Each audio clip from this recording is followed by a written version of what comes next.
It's okay to be sad.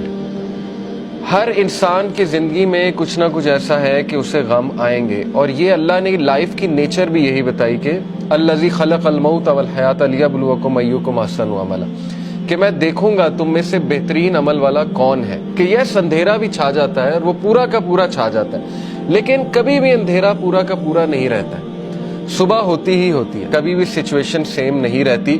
تو مومن کو کبھی بھی ہوپ لیس نہیں ہونا چاہیے کسی بھی سچویشن کے بارے میں.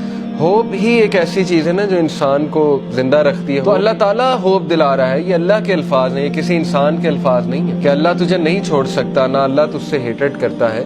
بس یہ اللہ کے کچھ طریقے ہوتے ہیں انسان کو ٹیسٹ کرنے کے لیے, انسان کو کچھ سکھانے کے لیے, کیونکہ یہ دنیا کی زندگی تو ہے ہی بہت ٹیمپرری. اصل میں آخرت کی زندگی ہے, وہاں پہ آپ کا ریوارڈ جمع ہو رہا ہے. اللہ کے ہاں دیر ہو سکتی ہے لیکن اندھیر نہیں ہے, ٹھیک ہے نا. اس کی بہت سی حکمت ہے اس دیر کی. اللہ تعالیٰ پتہ نہیں آپ کو کیا ریمائنڈر دینا چاہ رہا ہے آپ سے, کیا آپ کو ٹھیک کرنا چاہ رہا ہے, آپ کے کون سے سکلز کو باہر لانا چاہ رہا ہے اللہ. کیا وہ ہی نہیں جانے گا جس نے تمہیں تخلیق کیا ہے؟ کیا اس کو ہی نہیں پتا کہ تم کس سچویشن میں ہو, تم کس غم میں ہو؟ اللہ سے ہوپ لگائیں گے نا تو ایمٹی ہینڈ نہیں آئیں گے. نو تو ہے ہی نہیں نا, ہوپ لیسنس تو ہے ہی نہیں اللہ کے ہاں.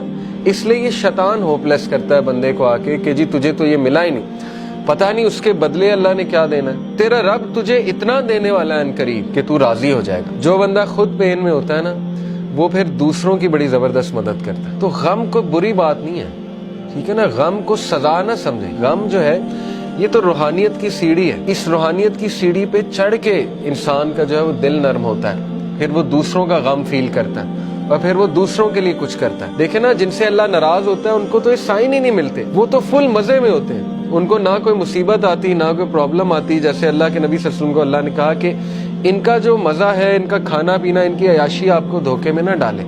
یہ اللہ تعالیٰ ان کو ڈھیل دے رہا ہے, یعنی اللہ ان سے اس حد تک ناراض ہو چکا ہے کہ اللہ ان کی کیئر ہی نہیں کر رہا. جس شخص سے اللہ ناراض ہو جاتا ہے تو پھر اللہ کے نبی نے کہا کہ پھر اللہ تعالیٰ اس کی وہ بھٹکتا رہے اور وہ جس وادی میں مرے اللہ کو اس کی کوئی فکر نہیں.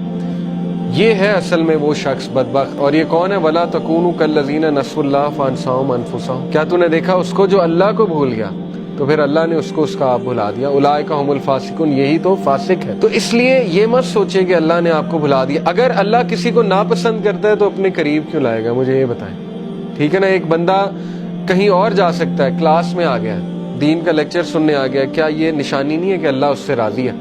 ورنہ تو اللہ تعالیٰ چاہتا اسے کہیں اور لے جاتا, اللہ اس کی کیئر چھوڑ دیتا. اگر ایک بندہ گناہ میں اور وہ دعا کیے جا رہا ہے اللہ سے کہ اللہ مجھے کسی طرح نکال دے اس سے, تو اللہ تعالیٰ اس کو شاید کوئی غم بھیج دے, کوئی ٹیسٹ اور ٹرائل میں ڈال دے اور وہ بندہ اللہ کے قریب آ جائے. اللہ سے امید لگانی ہے, انسانوں سے نہیں. بیچ میں کوئی پھر وہ شرک نہیں ہونا چاہیے, بیچ میں نہیں کوئی ہونا چاہیے اینٹیٹی. ساری کی ساری امید اللہ تعالیٰ سے ہے.